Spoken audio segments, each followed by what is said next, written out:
Welcome everyone again to tonight's webinar, Look Up in the Sky, Spotlight on Migration. My name is Sarah Redden, and I have the privilege of being joined by some of my colleagues here tonight. We have Rebecca, who is our administrative assistant and tech support, here to help with tonight's program, who's not depicted in the wonderful picture that you see, but is always behind the scenes, helping everything run smoothly. We also have Taylor, who many of you may already know, and is going to share with us month for beginners or seasoned bird watchers. We also have Chris Eberly, who also is not depicted in this wonderful picture, but you will see him very shortly. On the next slide here, you're going to see our program lineup, and we will begin with a land acknowledgement and an opening prayer, followed by a look at our sponsors, speakers, and funders for the evening, to which we owe a great deal of thanks. Now, I would like to take a moment to acknowledge this land and these waters that were stewarded by many who came before. Please join us while muted in recognition. Today, we hold space for reflection on and gratitude for the land upon which we live and the local waters that support and nourish us all. We recognize this land and these waters were beloved by many who came before. We reflect together as people of faith in response to the calling of our hearts to come alongside the original stewards of this land and these waters that sustain us all. We seek to change the narrative of this story, our story, towards one of harmony with the gifts of creation and all living beings. We ask you to honor and learn from their intimate connection, love, and appreciation of these sacred lands and waters. And thank you for taking that moment of reflection. We encourage you to learn more about this region. Taylor, if you could please pop the link. Thank you so much. This is a great resource, but just bear in mind that this link will share the history of this region for the original stewards that is most recent, from like 500 to 1,000 years. That's not including the 15,000 years of indigenous history in our region. So just to keep that in thought. Thank you, Taylor. Next, I'd just like to start the program with a prayer for humility. It's a very dear one for me. Lord, you made the earth and appointed the stars, the planets, and everything within these to follow a pattern of your design. You gave us morning, midday, evening, and night, summer and winter, rain and sunshine, and the cyclical nature of time, so that we have constant reminders of both birth and death, of times of fasting and times of feasting, of time to toil in tears and times to harvest with song and joy. Make humanity humble in the face of your creation.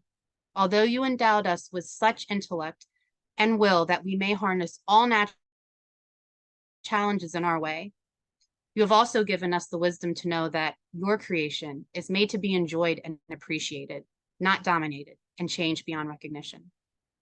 Give us the graces necessary to avoid being arrogant and taking your place in creation for our own convenience and profit, and the humility to be content with whatever you give us. Amen. Thank you again for taking that moment of reflection. We just want to thank all of the partners and funders and supporters for this work, or this program would not be possible without folks like yourself as well. And if you take a moment to look at the next slide, I just want to briefly talk about what IPC does as an organization for all those that are new to our network. Okay, so as you can see, we kind of fit all the little pieces of the puzzle together between environmental, technical partners, local government, and faith communities. And another important part of our organization is our partner congregation pledge, which is on the next page, next slide. And as you can see here, there's many that have already done it. They're posted all throughout the red dots in this map. This is an updated map. And so this is a really awesome growing movement, and we'll hope you'll join us if you haven't already. And then I'd like to briefly mention our upcoming Faithful Green Leaders training program for folks that are interested in the room. It's starting next month, and we have our first session October 12th. And this is where you'll gain a lot of skills just to kind of help with in-ground projects. The training is very easy. It's virtual and free, so please join us. And finally, If we can stop share after taking a brief look at these available resources, these are all on our website. And I'd like to dive right into why we are here and find out more about migrating birds in our region from IPC's Director of Programs and who's very passionate about our feathered friends, Chris Eberly. All right, thank you, Sarah. It's great to be here. I do have to admit, normally when I give a talk about birds, it's an hour long, so I'll cut it down to fit within our time frame tonight. But yes, a topic I very much enjoy, and I am going to put some slides. Well, actually, I need to start first. And I had this issue before where, there we go, no.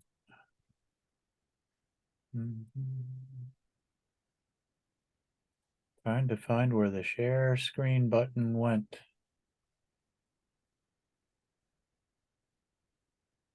There we go. And I think it's that one. I've got too many screens in front of me. Okay, hopefully that does it.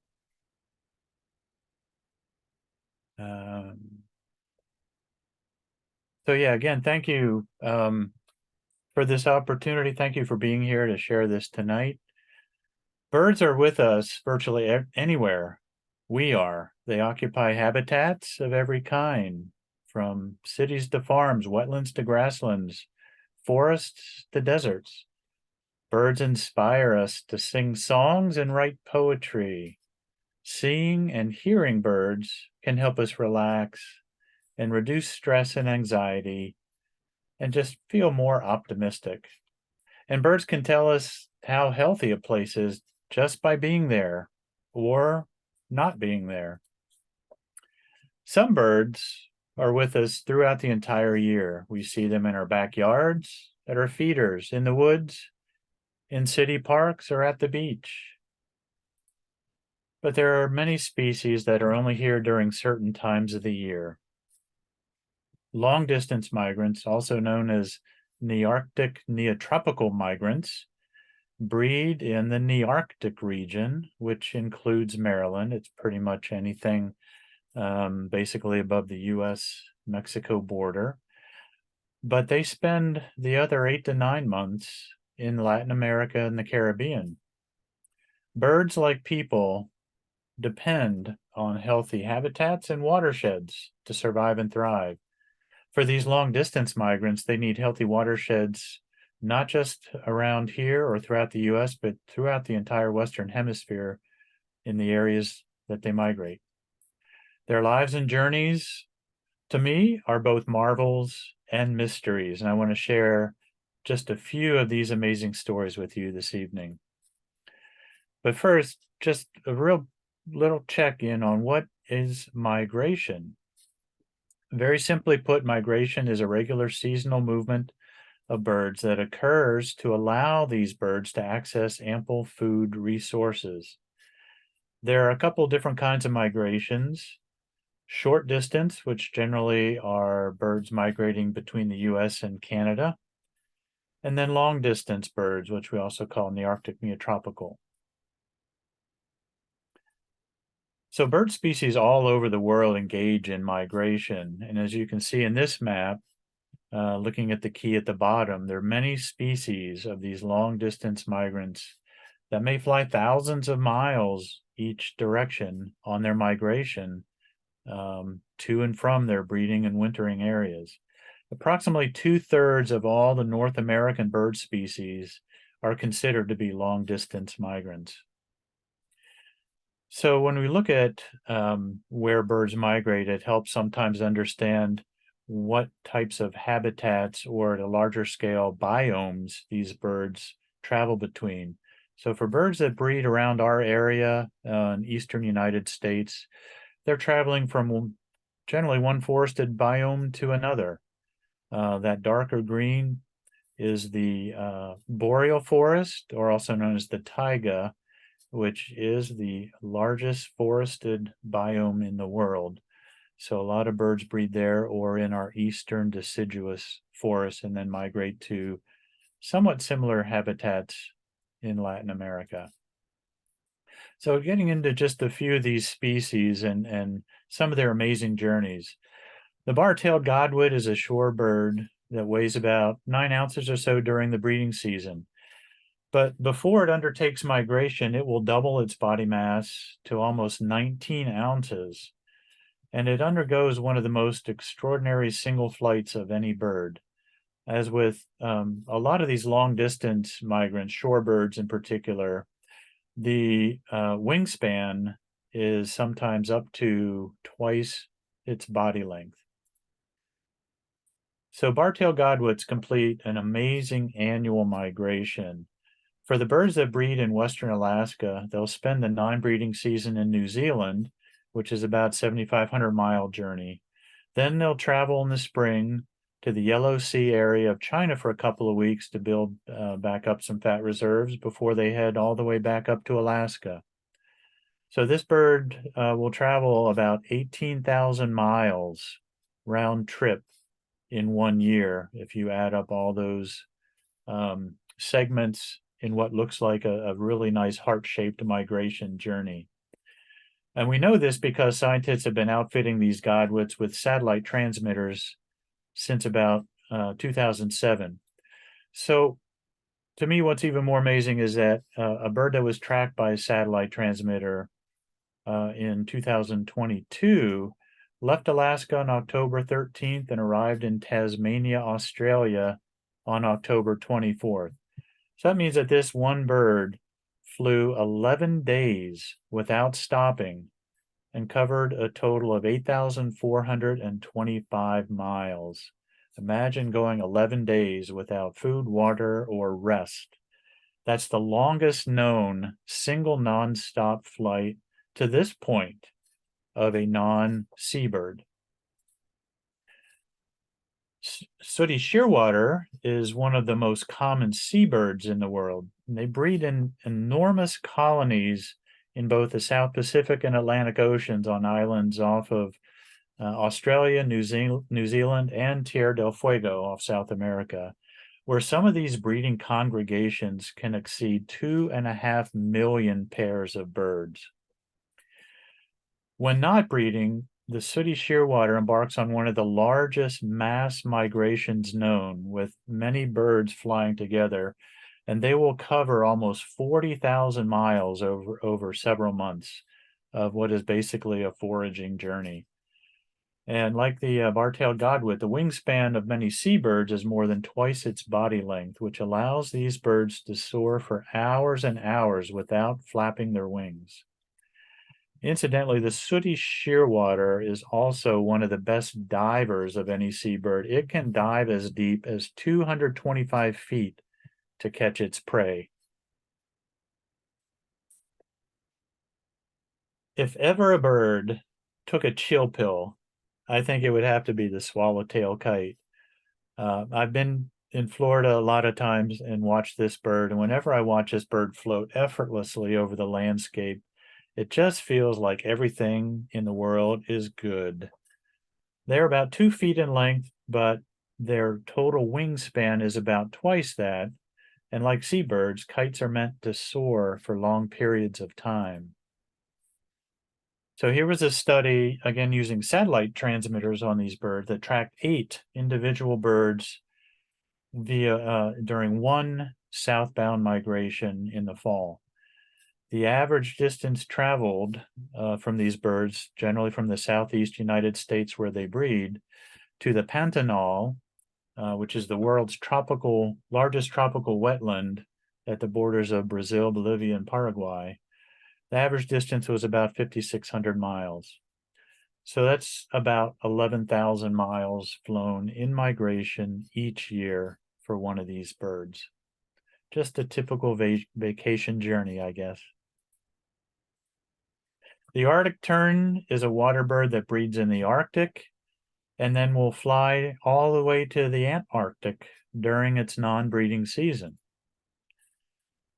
Another study that used light level geolocators to track these birds fitted 11 Arctic terns for 1 year with these birds, tracking them, and those 11 terns averaged about 44,000 miles round trip in a year.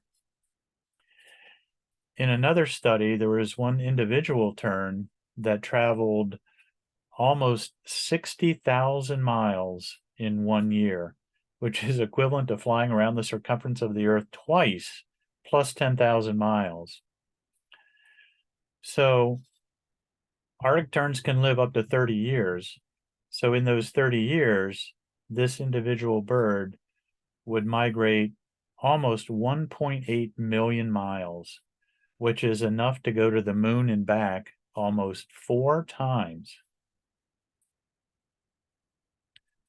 So now looking at a little bit more specifically about some of the migration that takes place and where birds go. A lot of the birds, long-distance migrants that breed in our area in the mid-Atlantic, will spend their non-breeding periods primarily in the Caribbean, Central America, and Northeast South America, particularly along the Andes Mountains. So the darker the red, the stronger the connection. In other words, more speed, where more of these birds end up during the non-breeding season. One bird in particular, the cerulean warbler, I think is a really good example of a long-distance migrant that breeds in parts of Maryland. So this annual cycle will show, breeds a little bit, 2 or 3 months, and it travels a month, hits the wintering grounds. It'll spend 7 to 9 months there, and then returns back to nest again the following spring. Looking at an animated abundance map, weekly animated, you can see just a little bit from January through December, the patterns of where this bird is. And in the previous picture you saw in the wintering range, it was just sort of a blue polygon, but now we can see a lot more distinction that helps us identify that these birds spend the winter at elevations between 1,600 and 6,500 feet on eastern slopes in the Andes Mountains. Blackpoll warbler is another one, wintering in northern South America. In the spring, it'll spread out across North America. Then look what happens in the fall. They congregate on the coast and pop down to suddenly into the coast of northern South America. These birds will actually fly out over the open ocean, hit the trade winds, and come down, sometimes flying up to 80 hours nonstop for this little bird that weighs half an ounce. Ruby-throated hummingbird is a really fun bird to watch in the spring, how you see they just took off from the Yucatan Peninsula. And in the fall, they come around the Gulf. But let's look at that again. In the spring, when they come up, the birds that are wintering in Mexico will fly 500 to 600 miles nonstop across the open Gulf of Mexico. Pretty amazing for a bird of that size. Maryland state bird is another one that spends its winters down in Central America primarily, spreads out throughout the Midwest and Eastern U.S., and then heads back down. And cliff swallow is just another amazing bird to me. It spends its winter time down in the savannas of eastern Brazil and Argentina. And then it'll migrate northward, and it will cover almost the entirety of North America, all the way up to the Brooks Range in Alaska, and then head back down. These birds just undergo amazing migrations and amazing feats that, to put it in human terms, I don't think any of us could really fathom. Now, to look a little bit at what's happening right here, right now, for migration. This is what happened actually 2 nights ago. I know it's a kind of an odd slide to look at, but it'll show how many birds estimated in the Baltimore County area, that more than 1 million birds passed through migration a couple nights ago.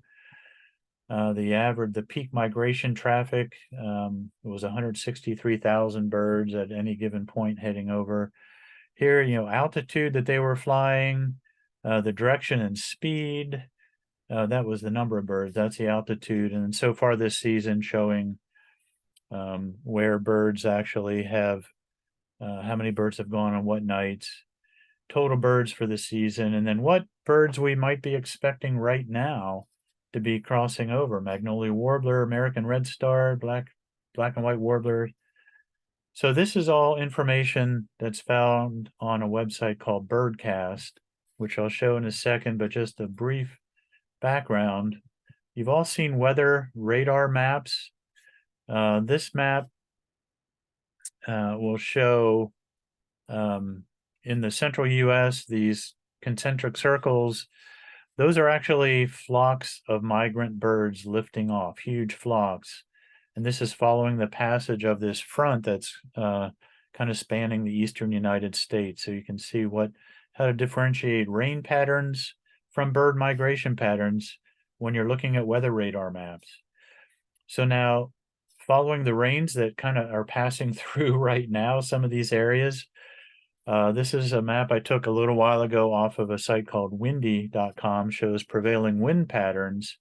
And if you get on there, you can actually see the flow better, but you can see that what passed through and was causing all these storms was a pretty strong front that's bringing winds from the north. For birds migrating in the fall, winds from the north, that's ka-ching, and they're going to be heading out through the Midwest tonight. You can kind of see these arrows sort of heading down that way.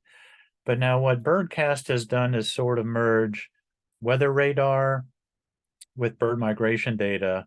And it shows, as we can kind of expect tonight in the Midwest, is going to be a pretty strong migration event because a front has passed. We get the prevailing winds from the north, which is what these birds are looking for to make their journey a little less energy intensive as they go from the North American nesting areas to their non-breeding grounds in Latin America and the Caribbean. I know that was a whirlwind. That's just a little touch of the type of thing that you can find more information about. But thank you so much for letting me share my passion for birds and bird migration with you this evening. And I'm looking forward to the rest of our speakers tonight. Thanks. Thank you so much, Chris. I'll be honest with you, it is unfathomable to think, especially the ones that, 40,000 in a year. It's like I don't even drive 10,000 miles in a year. So I was putting that in perspective for myself. I mean, that I did not realize that. So it is really astonishing. And then not eating for even more than 2 days, I might as well just check myself into the hospital. So those were some really cool facts, and I really enjoyed that. I want to hand it over to our next speaker. I have had the pleasure of working with this individual on a very special program that some might know through our organization. It helps congregations plant natives in an effort to increase biodiversity and mitigate effects of pollution. This is with our work with the Sacred Grounds Program and the National Wildlife Federation. Please, everyone, welcome Francis Mullan. Thanks so much, Sarah. I'll go and share my screen here.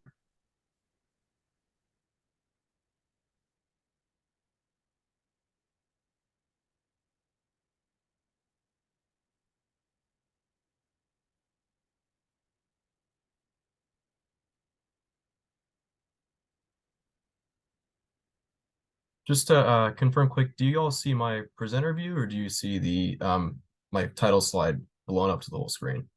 Looks good. You see the first slide blown up to the whole screen? Yep, huge feats for tiny Gotcha. wings and yep. Thanks.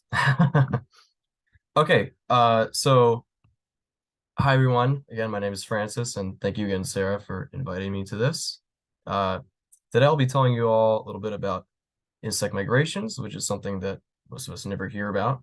Typically, we hear more about migrations by larger animals like birds and certain mammals, but it turns out that a bunch of species of insects migrate too.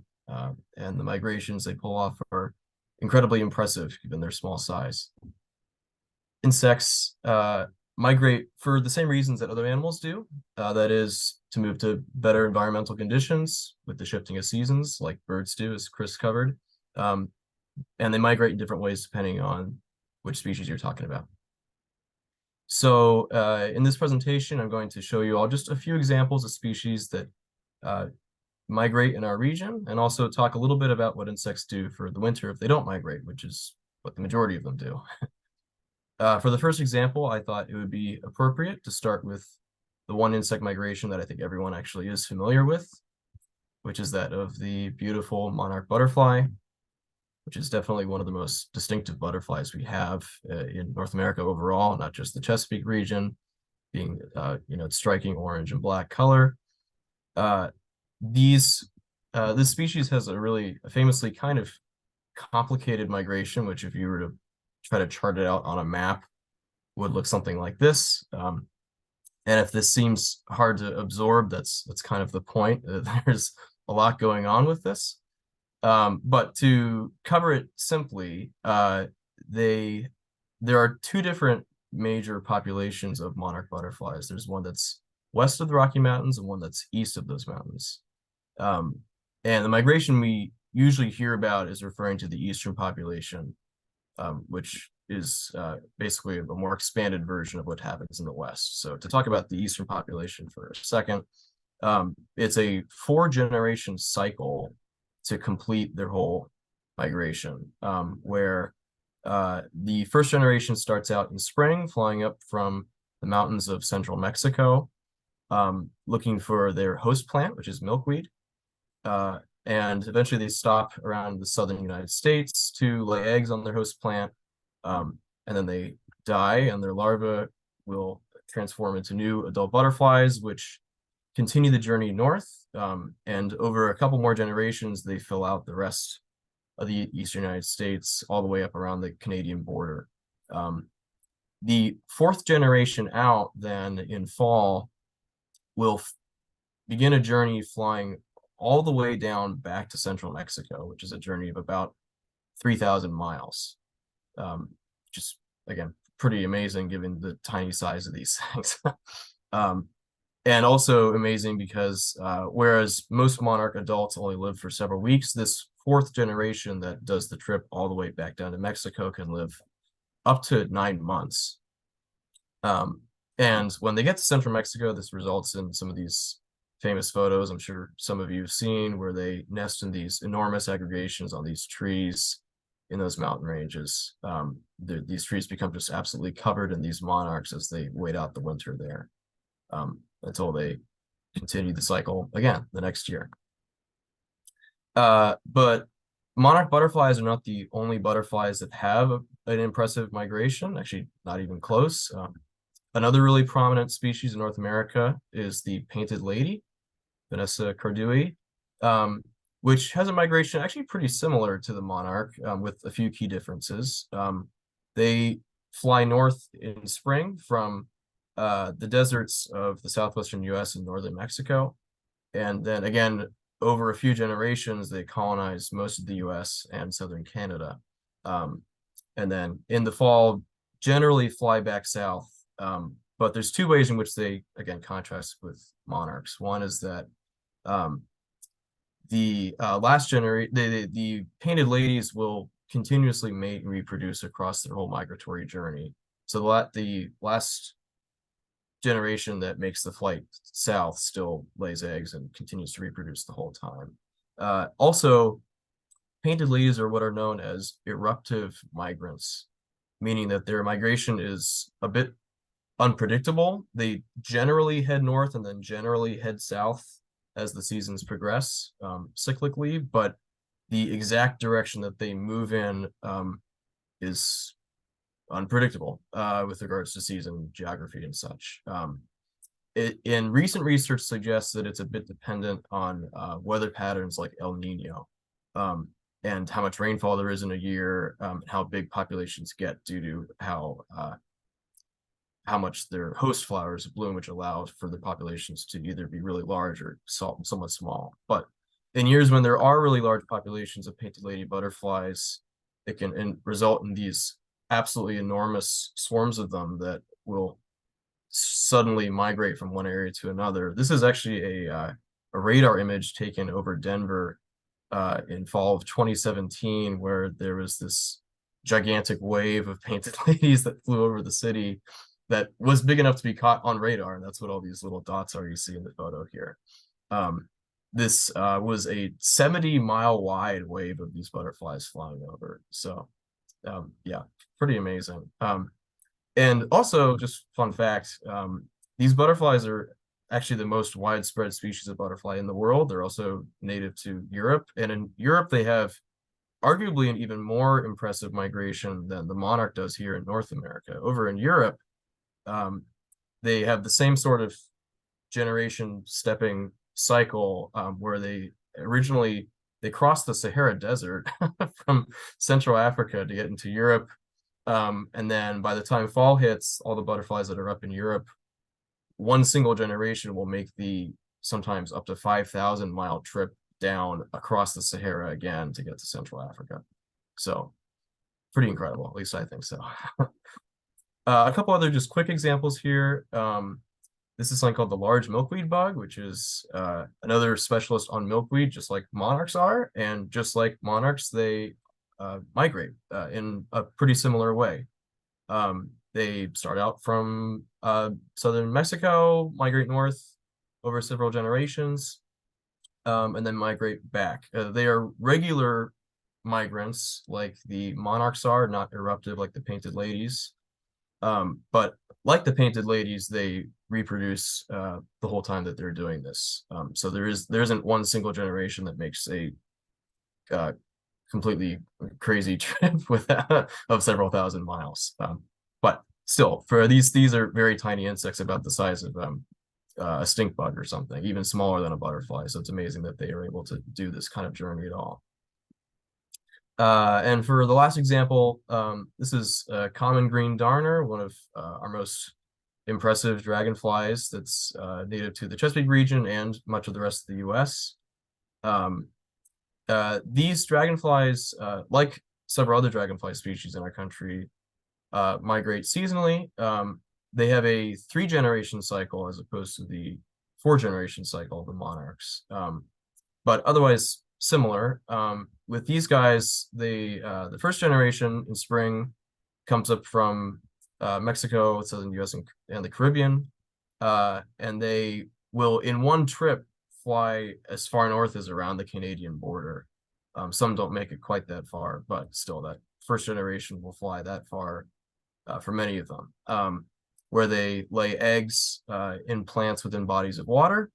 And then they die, and then their larvae, which live underwater. Fun fact, if you know, dragonflies spend the majority of their lives living underwater, which is its own fascinating topic, but that's beyond the scope of this presentation.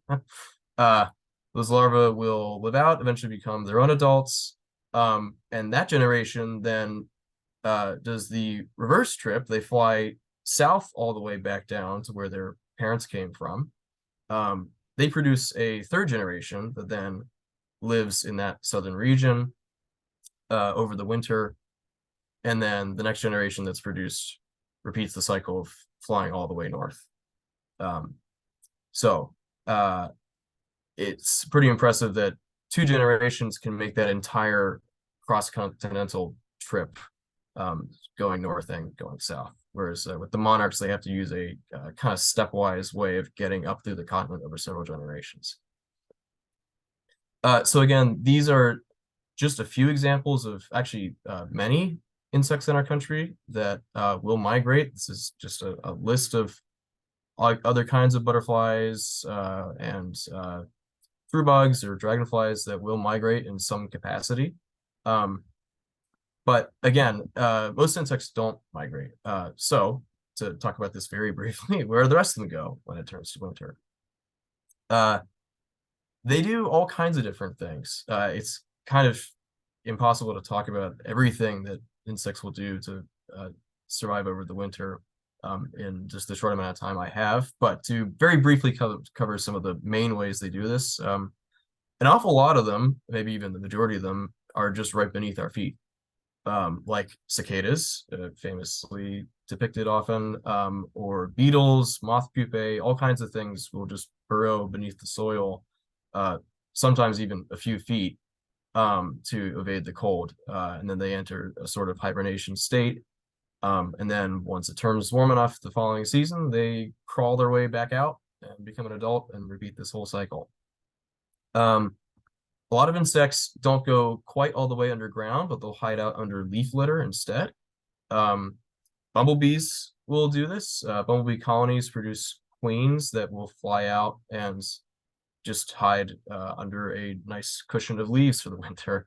And then the queens will, after several months, pop back out of the leaves in spring, fly around and create their own colonies to repeat the life cycle of their species. And many other kinds of insects will hide under leaves as well. Certain species of caterpillars, and yes, lots of things. Also, a bunch of things will overwinter above ground, but within certain kinds of substrates. So, for example, many of our native bees, such as leafcutter bees depicted here, will nest inside of wood or dead plant stems. They make a hole within those structures, and then the mother bee, like you can see the bottom left there, will create a bunch of little nest cells where she stacks a bunch of, well, what's called bee bread, which is basically pollen and nectar smushed together, and she gives that to her babies, those larvae, which will feed on that, and then her young will pupate and stay in there over the winter, and then the next season will crawl out of the hole, safe from the cold, and they repeat the whole cycle as new mother bees. So to end the presentation, I wanted to give just a little bit of an idea of how you can support all these insects and touch on what Sarah and I have worked together, which she mentioned. But the main way you can support all these insects, migrating or not, is to plant native plants, which in many cases, like monarchs or the milkweed bug or other things, need specific host plants to survive.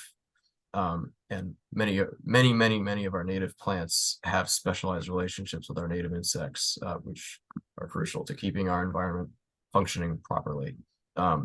And the Sacred Grounds program that Sarah and I have worked on together, this is the whole mission of it, is to work with faith congregations to teach people about the importance of planting native plants, and to create beautiful gardens on their properties that support a huge diversity of wildlife.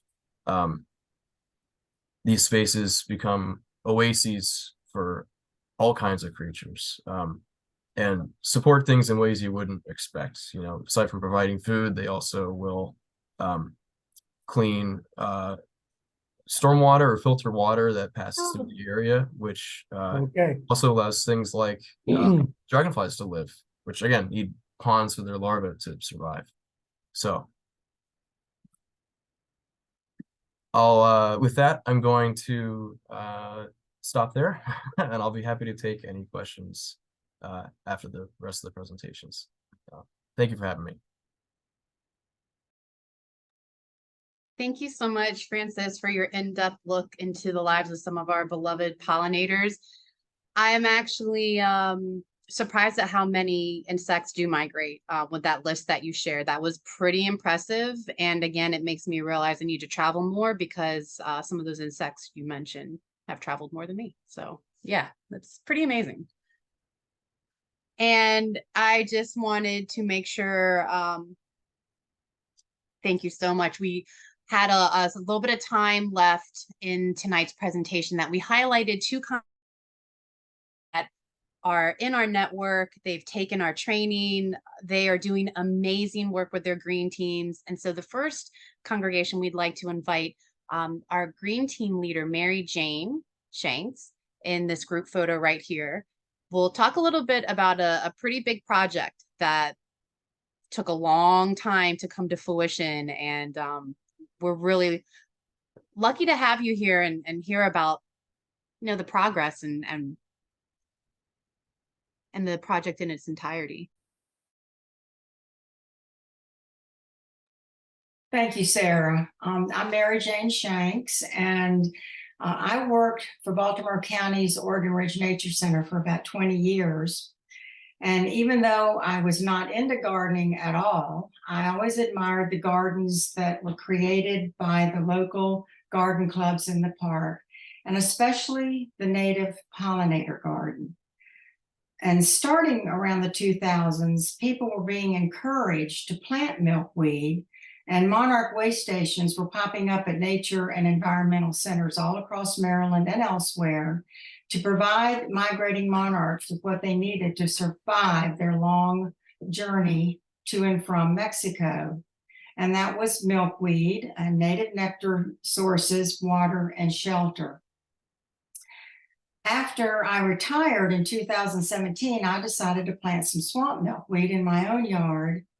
And I had dozens and dozens of caterpillars that year that later became chrysalises that were hanging everywhere, the eaves of my porch, under my picnic table. And I was able to watch the miraculous emergence of new monarchs over and over again. It was one of the best nature experiences of my life, and I was hooked on monarchs.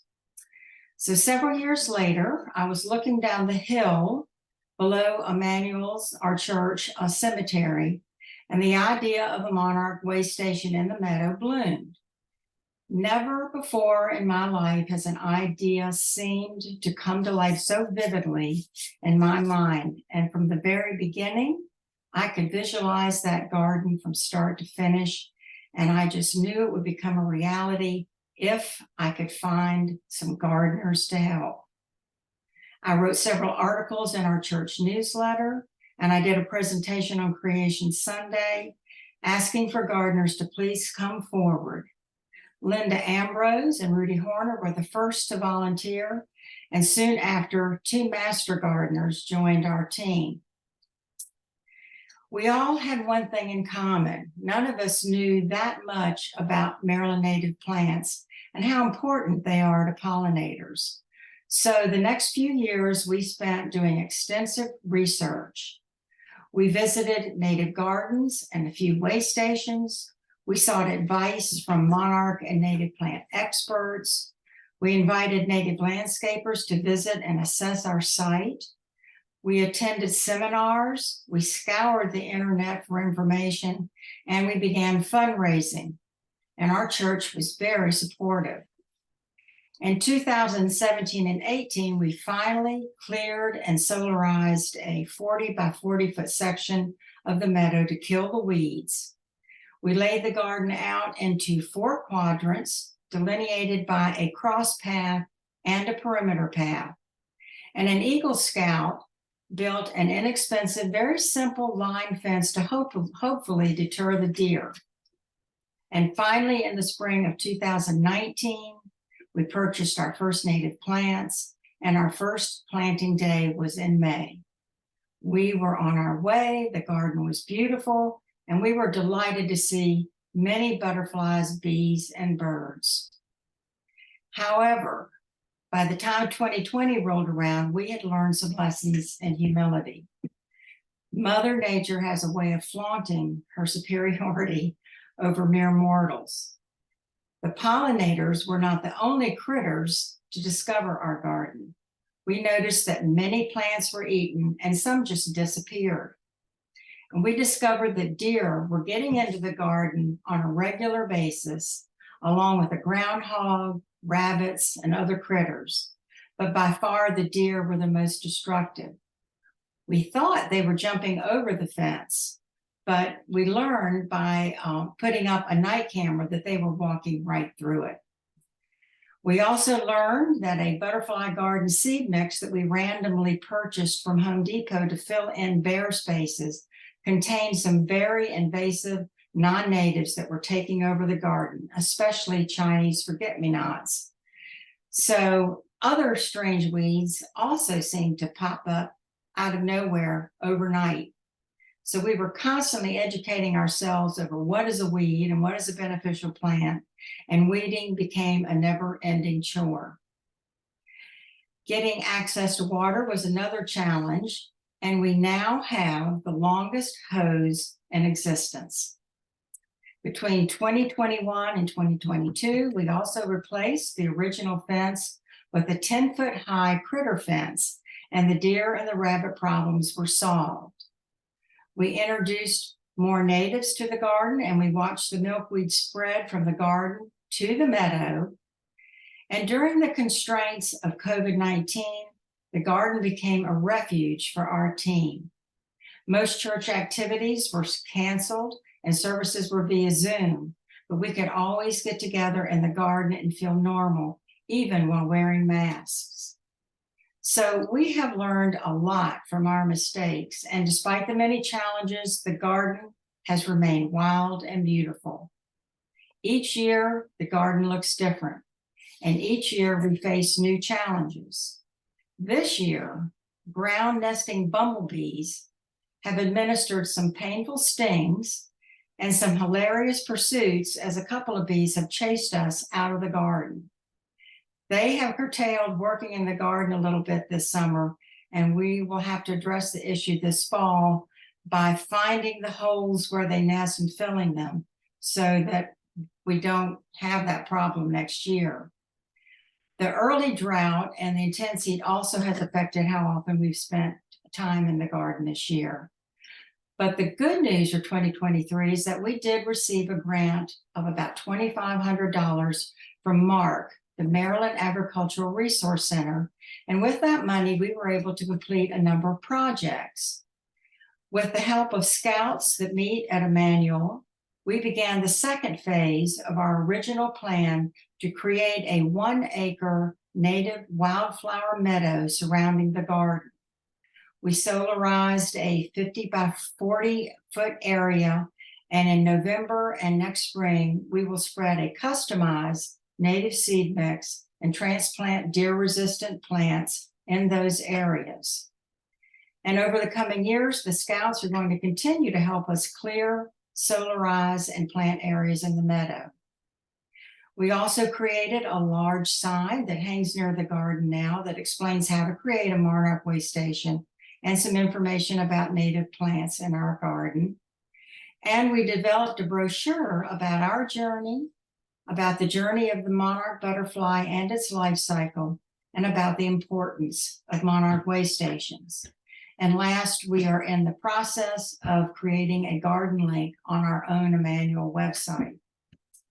So today, we are a team of 5, Linda, Rudy, and me, and my husband Ashby, who has always been there to help whenever we needed him.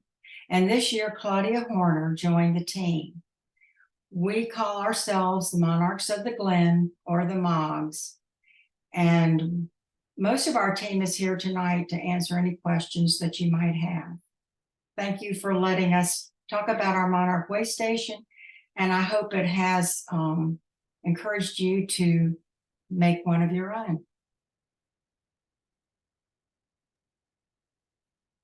Mary Jane, thank you so much for sharing that. And I really just want to pause for one moment and just, really express some gratitude for this project. Took nearly a decade, right? From inception to come into fruition. I mean, you had the idea, you did the research, you did the planning, you had a group.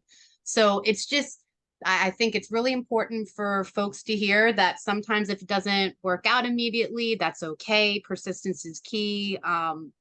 It's a beautiful, beautiful project, and I'm sure it brings joy to the whole congregation and your greater community. So we look forward to sharing this with others. Thank you. And we also have one more speaker. I'm really excited to bring Tina Fisher on. She's actually took the training this past spring with us as well with Chris. They are one of the few congregations from Virginia, so it's a real treat to have folks out that way come join us. And she's going to talk about a really important project that kind of helped revitalize the green team at her congregation with doing bird boxes. Thank you, Sarah. Thank you everyone for being here, and thank you for all the speakers and all the information that you shared about your passions. Nature is very wonderful and I love it. So we had been getting together kind of informally with a few people at the church and talking about ways that we could make some improvements to the property. And in February 2022, we were approached by a member of the congregation who had made some bluebird boxes, and he said, would you all like to have some? So we thought, oh, well, that's a great way to get a project started. We've already got the boxes made. How hard can it be, right? So so we got together, and then we had to figure out what other kinds of materials that we needed. So through some trial and error, we tried some things that people had given us. We were trying to keep our costs down. We really didn't have a budget for this thing. We don't have a line item. And we discovered we could buy the poles at Home Depot. We had someone order baffles online. We put in some the predator guard on the entrance hole. We really wanted to try to keep the invasive species out. So we got together one day and we installed 4 of these boxes around our property. And then we kind of just waited to see what would happen. And there wasn't much activity at first. I mean, it was last year and 2022. We had one house wren that made a nest, so that was a success. And then one day my husband went to go check the boxes after church, and he had a very big surprise when he opened up one of them and there was a snake. So the wrong kind of creature was making a nest in our box. So I think it was easily removed, but we just can't figure out how did it get in with all of the deterrents we had in place. But this year we had 3 boxes occupied, which was a great joy and improvement. We had 1 house wren and 2 house sparrows. So it's progress, right? Mary Jane took 10 years to get that project off the ground. Maybe it'll just take a few more years for us to get some birds nesting in the bird boxes. But one thing I did not mention was in 2022, we also, as a congregation, the Manassas Church of the Brethren, we signed the Interfaith Partners for the Chesapeake Partner Congregation Pledge. And yes, so that was pretty exciting. We weren't sure what that meant, but we knew that we needed to start taking some action. So we decided that we would take the Green Leader training in March, and that ended up really, really helping to solidify our team. It brought us all together. We had 6 people that attended all 3 sessions. And since then, we've been able to add a few members to our creation care team. We worked steadily from April through August to remove a lot of invasive species along our fence that was over 100 yards long. And we effectively cleaned up that fence with about 5 to 6 volunteers on each of those days. So I mentioned earlier, I did not send along those pictures, but I will send them in the survey so you can share them with people, because it was pretty good progress we made with that. And we understand we'll have to keep at it, keep weeding. There's lots of things that will come up, I'm sure. But anyway, that's where we are, and we have some other plans going forward. We want to start replacing some of our plants with native plants, and we'll be looking for some help to do that. Maybe we can employ Francis for some of that. So I love it. Yeah, that's where we are. And we have 4 other people on our team, well, 5 including Chris, on the call this evening. Yay. Yeah, thank you so much, Tina. I'm sorry, I don't want to stop you short at all, but I do want to mention how grateful I am that you really expressed that the training kind of helped and brought the team together, and signing the partner pledge. I mean, that's exactly what we want other congregations to do. And so that's a really great example of how, you might not have known where to start.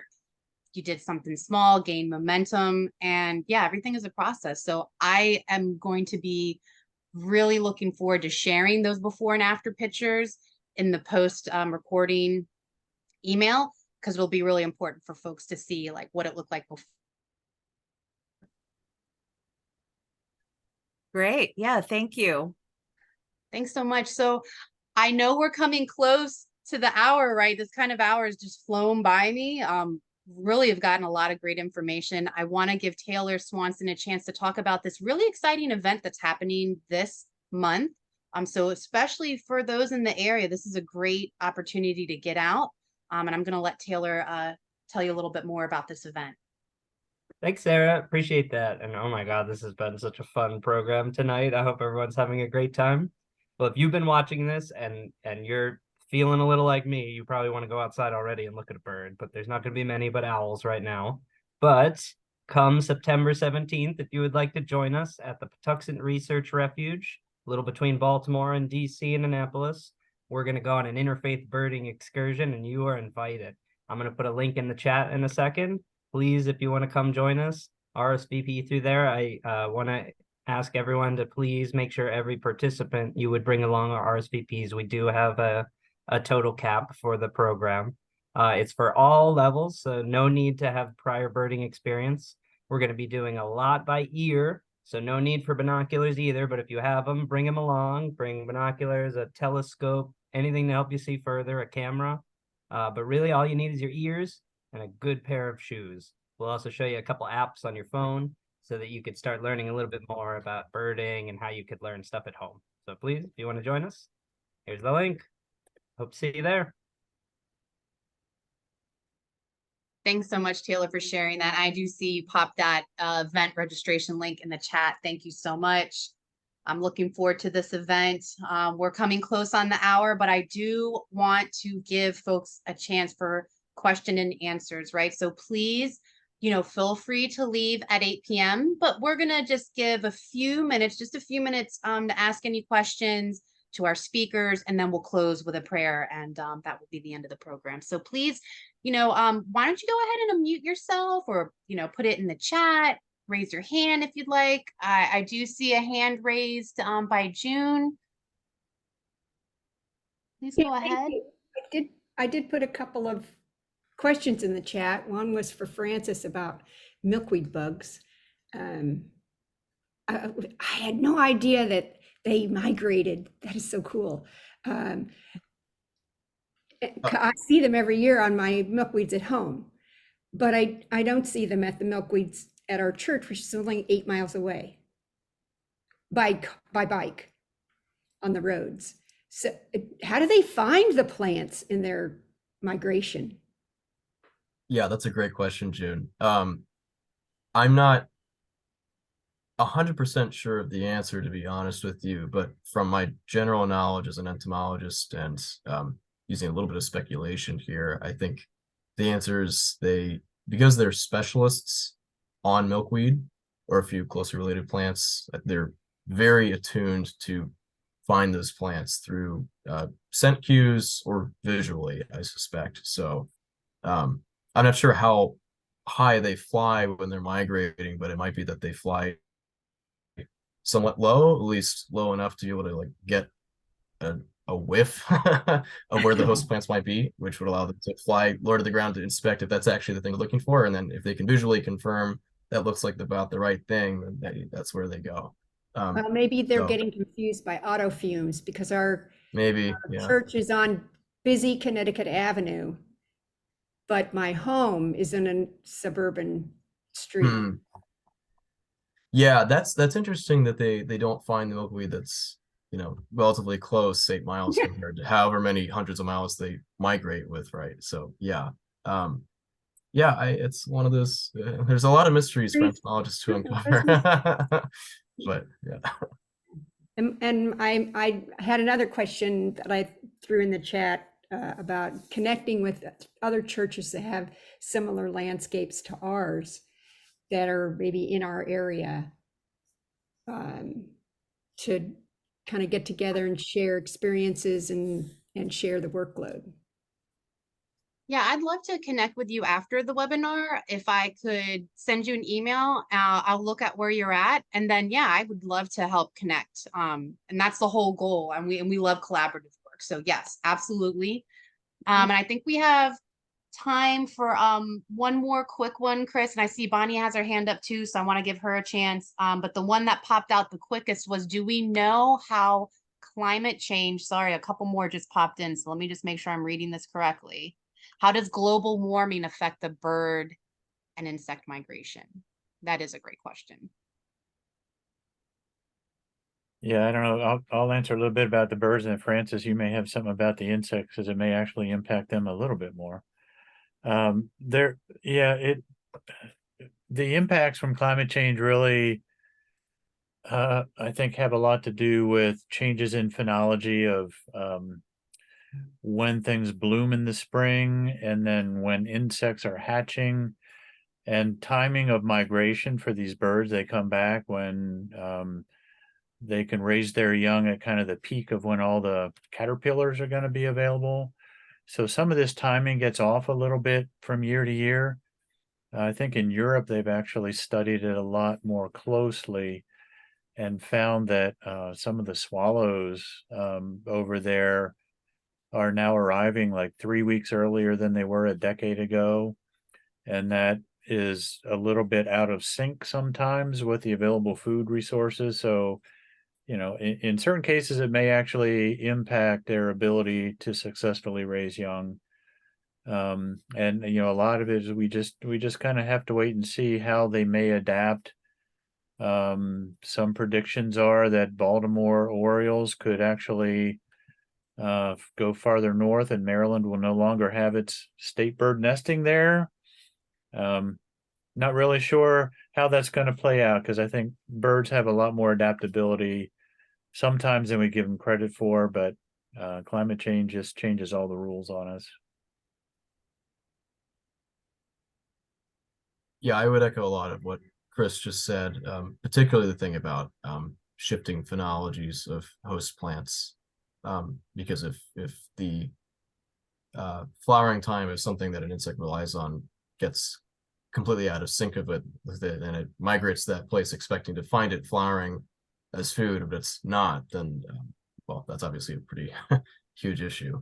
I haven't read a lot about how global warming might affect migrations specifically, but in my master's I did last year, I read a good amount about how it'll affect things like species ranges and such, which is related. And there's some pretty worrying research done on looking at how a lot of species may not be able to adapt that well, unfortunately, to shifting climate, like bumblebees, for instance. There was a big study done looking at ranges of bumblebees across the Northern Hemisphere, and it's showing that they have basically a northern limit of the cold they can tolerate, and also a southern limit for heat. And as global warming progresses, it forces them to move up their southern limit range, because it becomes too hot further and further north. But they can't move their north range at all, because the level of cold still stays the same, and they can't adapt to tolerate even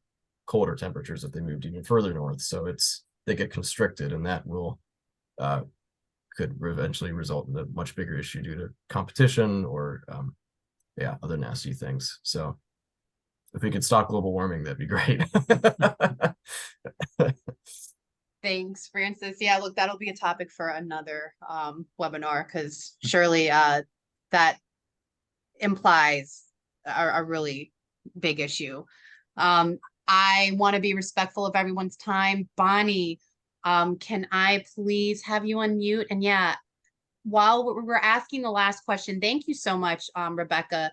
I'm gonna put the evaluation link.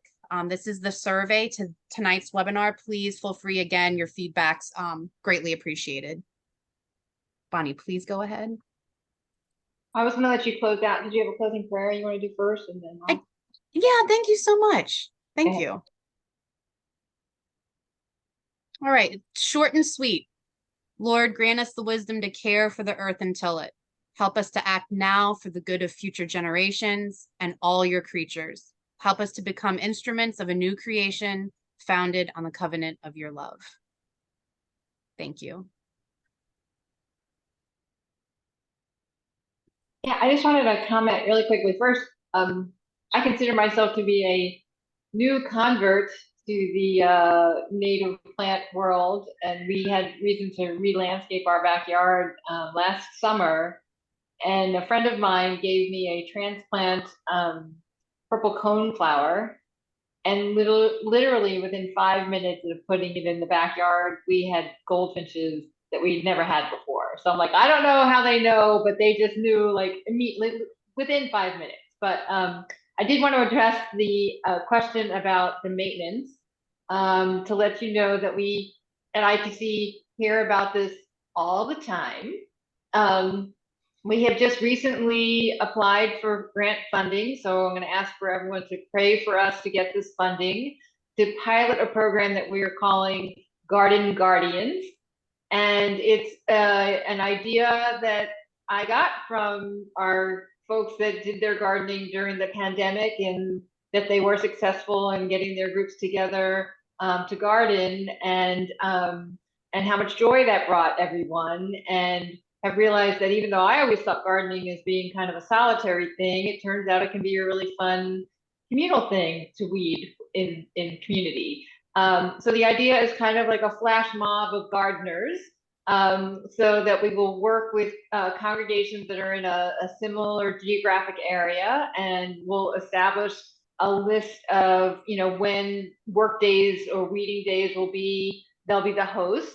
And then, the thing is with busy family life and just everybody's life, just because your congregation is having a weeding day on one day doesn't mean you're available on that day. But if you know that you're available the next week or something, that you can show up and know that you'd be welcomed in another community of faith that would welcome your weeding skills and capabilities. So that's the idea, that it's kind of a pay it forward. Even if you can't be at your congregation, you might show up at somebody else's congregation and do that wonderful maintenance that needs to get done on a rotating basis. So that being said, so pray that we get the grant, and then we will pilot that in the areas where we applied. But there's nothing really stopping us from trying to set something up like that on just a voluntary basis. I can see where it could just be a sign up genius. So we do have our hubs and our Google listservs where, if you're interested in trying to start something like that, we certainly can support you in trying to just put together a schedule and see if we can have a traveling troupe of gardeners that can go, faithful group of gardeners that go from place to place. So I just want to put that out there. And then just lastly, it's not on our website yet. It's a little bit of a little known secret, but my own congregation, the Columbia Jewish Congregation, recently got a grant from Howard County, and we will be hosting Doug Ptolemy. So those of you who are native plant folks will recognize that name. He's an entomologist from the University of Delaware, and he will be speaking on December 10th at the Oakland Mills Interfaith Center at 7 p.m. And interestingly, because we struggle at our congregation, we have 4 rain gardens and 2 pollinator gardens, and we're about to add 2 more. So weeding is an issue for our congregation as well. So we're going to ask folks there's no fee to come to the event. So we're going to ask folks to either make a donation or tithe 2 hours of weeding time to come and weed with us. So so we thought that would be a great way to get folks together. So just wanted to mention those things, and thank all of you for helping to make your grounds hospitable, loving our neighbors, including all of our birds and butterflies and pollinators. Thank you so much. Thanks. Thank you so much, Bonnie, for that eloquent and beautiful closing. I couldn't say anything better myself and have nothing to add. If your question was not addressed during this recording, I will be going through the chat, and just please know that I will address the questions when this gets sent out to everyone that registered for the event next week. So thank you so much.